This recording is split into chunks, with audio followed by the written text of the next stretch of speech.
रक्त में कीचड़ बहुत हो गया, माने कोलेस्ट्रॉल बहुत बढ़ गया, तो वो जो इंसुलिन जाना चाहता है वो नहीं जा सकता, जिस स्पीड से जाना चाहिए नहीं जा सकता, स्लो हो जाता है, कम जाता है। या कभी कभी ऐसा हो जाए कि रक्त बिल्कुल गाढ़ा हो गया, एकदम थिक हो गया, तो वो इंसुलिन बैठ जाता है वहीं का, और ग्लूकोज को लिए रहता है अपने साथ, ग्लूकोज उसके ऊपर बैठता है, इंसुलिन वहीं बैठ जाता है। तो वो बैठा हुआ इंसुलिन है जो रक्त में डिटेक्ट हो जाता है, जब भी आप चेक कराएंगे ना तो ग्लूकोज आ जाता है, तो उसी को कहते हैं ब्लड शुगर इतनी बढ़ी हुई है। अब आप ध्यान रखिए, ब्लड शुगर का चीनी के साथ कोई कनेक्शन नहीं है, कोलेस्ट्रॉल के साथ कनेक्शन है, हमेशा याद रखिए इस बात। डॉक्टर भी जानता लेकिन बताता नहीं मुझे। क्यों नहीं बताता? क्योंकि कोलेस्ट्रॉल को कम ज्यादा करना तो हमारे हाथ में है। मैंने बता दिया, इतनी सरल क्रिया थोड़ी देर पहले, आप कम कर सकते हैं, ज्यादा कर सकते हैं। डॉक्टर आपको ऐसे कहेगा, हो ये तो ठीक नहीं होगा, जिंदगी भर इंसुलिन का इंजेक्शन लेना, जिंदगी भर ये टैबलेट खाना। अब जिंदगी भर ही खाना है तो तुम किस बीमारी के लिए हो? जिंदगी भर तो खाना खाना पड़ता है, जिंदगी भर तो दाल खाई जाती है, सब्जी खाई जाती है, इंसुलिन थोड़ी खाया जाता है। इंसुलिन तो है हमारे शरीर में, बाहर से फिर क्या करते हैं? तो बाहर से जो आर्टिफिशियल इंसुलिन है ये थोड़ा काम कर देता है, क्योंकि ये नया नया है, थका हुआ नहीं है, ये जाके थोड़ा सा खटखट कर देता है, ग्लूकोज को पहुंचा देता है, लेकिन फिर उतनी देर के बाद वो खत्म हो जाता है। साइकिल नहीं बना पाता। साइकिल तो वही इंसुलिन बनाएगा जो आपकी पैंक्रियाज से निकल रहा है। तो आपको क्या करना है? डायबिटीज के पेशेंट को भी सारी ताकत इस बात पे लगानी है कि उनका रक्त का कोलेस्ट्रॉल घटे, और जैसे जैसे कोलेस्ट्रॉल घटेगा, खून पतला होने लगेगा, ये इंसुलिन ही ग्लूकोज लेके जाने लगेगा अंदर, जो नहीं जा रहा है। सिंपल सी बात है। तो डायबिटीज के पेशेंट को भी वही करना है जो हार्ट के पेशेंट को करना है। तो हार्ट और डायबिटीज एक ही सिक्के के दो हिस्से हैं। इसमें भी खून को पतला करना पड़ेगा, कोलेस्ट्रॉल कम करना पड़ेगा, अच्छा कोलेस्ट्रॉल बढ़ाना पड़ेगा, बुरा कोलेस्ट्रॉल कम करना पड़ेगा। तो वो सब काम करिए जो आप हार्ट के लिए करते हैं। माने हार्ट पेशेंट और डायबिटिक पेशेंट का एक ही प्रिस्क्रिप्शन है। मेथी दाना खाइए, आंवला खाइए, अर्जुन छाल लीजिए, और ये आपको बताया जितने प्रिस्क्रिप्शन थोड़ी देर पहले मैंने कहा, घी बदल दीजिए, नमक बदल दीजिए, तेल बदल दीजिए, ये सब डायबिटीज के लिए भी लागू होंगे। जो हार्ट के लिए लागू होगा वो डायबिटीज। बस एक ही चीज लागू नहीं होगी, एकोनाइट। वो एकोनाइट सिर्फ हार्ट के लिए है, डायबिटीज के लिए लागू नहीं होगी। ठीक है। एक दो एक्स्ट्रा चीज बता देता हूं जो हार्ट में काम नहीं आएगी लेकिन डायबिटीज में ही काम आए। अब तक जो कॉमन थी वो मैं बता चुका हूं। अब एक्स्ट्रा चीज जो आपको लेनी पड़ेगी डायबिटिक पेशेंट को, वो क्या क्या है? आपके रसोई घर में शायद वो ना मिले, लेकिन बाजार में आसानी से उपलब्ध है। जामुन एक फल आता है, बोटेनिकल नेम है उसका जम्बोले, हिंदी में हम सब कहते हैं जामुन। उस जामुन की गुठलियां मिलती है बाजार में, सूखी गुठलियां, उनका पाउडर बनाना है, और वो पाउडर रोज 1 चम्मच खाना है गुनगुने पानी के साथ। ये डायबिटीज वाले को एक्स्ट्रा करना है। जामुन की गुठली का पाउडर बाजार में मिलता है, खुद भी बना लो। जामुन जब आती है तो खूब जामुन खा लो, गुठलियां सुखा लो, सुखा के कूट के पाउडर बना लो। तो डायबिटिक पेशेंट को ये एक्स्ट्रा है, ये हार्ट के लिए नहीं है। डायबिटीज सवेरे जो भी लेना है, सवेरे 1 चम्मच, और 1 चम्मच माने टीस्पून। खाली पेट लेंगे तो बहुत अच्छा, गुनगुने पानी के साथ लें चलेगा। जो पहली दफा सुबह उठते पानी पीना उसी के साथ लें, उसके साथ भी ले सकते हैं। जामुन की गुठली का पाउडर सवेरे के पानी के साथ लिया जा सकता है। और ज्यादा शुगर बढ़ी हुई है तो समझ लीजिए कोलेस्ट्रॉल और ज्यादा है, तो इसको 2 बार कर लीजिए, सुबह और शाम। शाम को हमेशा खाने के पहले ही लेना है इसको, जब भी लेना। तो ये एक एक्स्ट्रा चीज है। बाकी मेथी दाना आप ले सकते हैं, त्रिफला ले सकते हैं, वो सब चीजें जो हार्ट के लिए ले रहे हैं वो तो है ही। ये एक्स्ट्रा है जामुन की गुठली का पाउडर। ये जामुन की गुठली के पाउडर के साथ और भी कुछ है जो ले सकते हैं। करेले के बीज का पाउडर,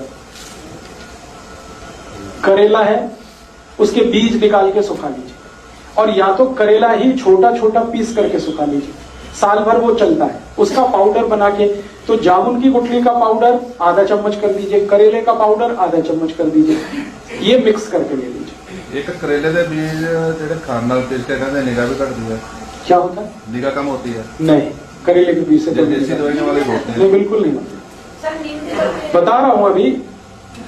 आपके पास करेले के छोटे छोटे पीस हैं सूखे हुए, उनका यूज करिए। आपके पास जामुन की गुठली का पाउडर है, उसको यूज करिए। और अब इसमें चाहे तो नीम की निम्बोली, सूखी हुई निम्बोली बाजार में मिलती है, उसका भी पाउडर बना लीजिए, उसको भी आधा चम्मच ले लीजिए। तीनों मिलाकर 1.5 चम्मच हो गया, जामुन की गुठली का, करेले का और नीम के निम्बोली का, तीनों का पाउडर मिक्स करके डायबिटीज के पेशेंट, हार्ट वाले ये कभी ना लें, ये सिर्फ डायबिटीज वालों के लिए।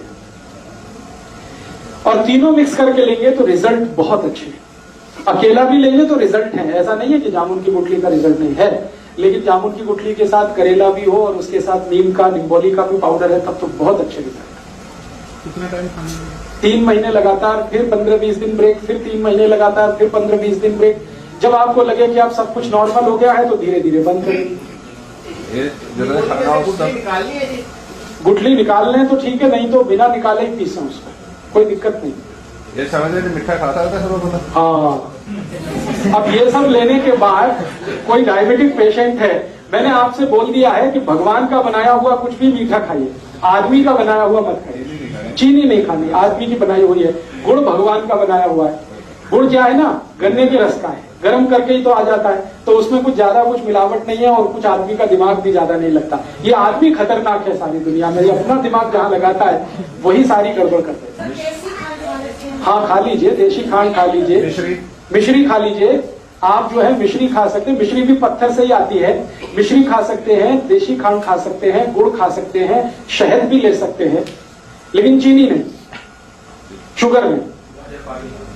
गाजर पाक बनाइए ना गुड़ में, स्टीविया ले सकते हैं। गाजर पाक बनाना है तो गुड़ में बनाइए, कोई दिक्कत नहीं। हलवा बनाते ना, गुड़ में बनाइए, कोई दिक्कत नहीं। बस इतना ही ध्यान रखना है। शक्कर माने चीनी, शुगर, गुड़ का पाउडर है तो वो तो वही है जो गुड़ है, उसमें कोई अंतर नहीं। मेरा इतना ही कहना है कि आप ये सब मीठी चीजें जो भगवान की बनाई हुई हैं जरूर लीजिए। क्यों लीजिए, जान लीजिए। आदमी की बनाई हुई जो मीठी चीजें हैं उनमें ग्लूकोज है, भगवान की बनाई हुई जो मीठी चीजें हैं वो सब फ्रक्टोज है। ये फ्रक्टोज जो है ना इजीली डाइजेस्टेबल है, डायबिटिक पेशेंट भी उसको हजम कर लेगा तुरंत। और ये ग्लूकोज है, ये नहीं होता आसानी से। गुड़ भी कई तरह का आता है ना। हाँ, अभी गुड़ जब सेलेक्ट करना है तो आप एक ही उसका क्वालिटी देखिए कि उसका रंग जितना डार्क होगा गुड़ उतना ही अच्छा होगा। जैसे मैं खड़ा हूं, ये पोडियम का कुछ कलर है, ये पोडियम के कलर का गुड़ अगर लाएंगे डार्क, तो डार्क गुड़ जितना होगा क्वालिटी उतनी अच्छी होगी, उसमें केमिकल्स उतने ही कम होंगे। और गुड़ जितना लाइट कलर का होगा, व्हाइट कलर का है, येलो कलर का, उतना ही खतरनाक है, क्योंकि वो गुड़ नहीं है, वो निरमा वॉशिंग पाउडर है। गुड़ बनाने के लिए आप जानते हैं कई किसान हैं जो दूध से उसको साफ करते हैं, तो वो गुड़ तो ऐसा हो जाता है डार्क। और जो गुड़ को निरमा वॉशिंग पाउडर से साफ किया जाता है वो एकदम व्हाइट होता है, एकदम येलो होता है। तो आप जब भी गुड़ खरीदने जाएं तो दुकान वाले को कहे कि मुझे डार्क कलर का ही दो। वो कहेगा बाबूजी अच्छा नहीं है देखने में, तो उसने कहा देखने में खराब है लेकिन खाने में वही अच्छा। तो आप गुड़ वो खा सकते हैं। डायबिटीज के पेशेंट के लिए फिर से रिपीट कर रहा हूं कि जो कुछ आप हार्ट के लिए करते हैं वो सब करना है। एक्स्ट्रा जो मैंने बोल दिया, जामुन की गुठली का पाउडर है, या आपके पास नीम की निम्बोली का पाउडर है, या करेले का पाउडर है, ये एक्स्ट्रा है, ये एक चीज है। और जामुन की गुठली का पाउडर जैसा ही होम्योपैथी में एक मेडिसिन भी आता है, वो जामुन की गुठली से ही बनता है। आप उसका भी चाहे तो नाम लिख लीजिए, सीजियम जम्बोले, सीजियम जम्बोले, ये homeopathy, SYZYIEUM, SYZYIEUM, syzygium jambolanum, JAMBOLIN, syzygium jambolanum, SYZYIEUM। उधर में कुछ और लिखने वाला, SYZYIEUM, सीजियम जम्बोलिन, JAMBOLIN। ये एक दवा है, इसके आगे लिख लेना mother tincture, syzygium jambolanum mother tincture. ये दवा को पानी में मिला के पीना है जो डायबिटिक है उनके। कितने ड्रॉप? 15 से 20 ड्रॉप, चौथाई कप गुनगुना पानी। अगर आपको जामुन की गुठली का पाउडर नहीं मिलता है तब ये दवा यूज कर सकते हैं। मिल रहा है तो ये दवा मत लाइए, क्योंकि ये दवा उसी से बनी हुई। 15 से 20 ड्रॉप, चौथाई कप गुनगुना पानी मिला दीजिए। हाँ, और सवेरे दोपहर शाम खाने के पहले या ब्रेकफास्ट के पहले, डिनर लंच के आधा घंटे पहले इसको पीना। तो ये डायबिटीज के लिए करना। और डायबिटीज के लिए एक तो छोटी छोटी बातें और जरूर ध्यान रखनी है आपको कि डायबिटीज के हर पेशेंट को ब्रेकफास्ट छोड़ना पड़ेगा। डायबिटीज के हर पेशेंट को ब्रेकफास्ट छोड़ना पड़ेगा। ब्रेकफास्ट के समय पर लंच करना पड़ेगा हर पेशेंट को, ये कंपलसरी है। आप अगर 8 बजे ब्रेकफास्ट करते हैं या 9 बजे ब्रेकफास्ट करते हैं, तो अगर आपको डायबिटीज है तो आप ब्रेकफास्ट बिल्कुल छोड़ दीजिए। 8-9 बजे भरपेट खाना खाइए, लंच करिए और शाम को 4 से 5 बजे के आसपास डिनर करिए। हाँ, 8-9 बजे लंच, 4 से 5 के बीच में डिनर, ये कंपलसरी है। 5 का ज्यादा से ज्यादा 6 हो सकता है, 6 के आगे नहीं। 8 से 9 बजे तक वही टाइम। हाँ, सुबह ही, सूर्यास्त होने के पहले और सूर्योदय होने के 1 घंटे के बाद आपका लंच हो जाना। बीच में भूख लगेगी तो उसमें आपको कुछ ऐसी चीजें खानी है, जैसे फल आदि ले लीजिए, मूंगफली का दाना खा लीजिए, चना खा लीजिए। है क्या क्या मूंगफली का दाना LDL करता है, LDL नहीं, HDL बढ़ाता है मूंगफली।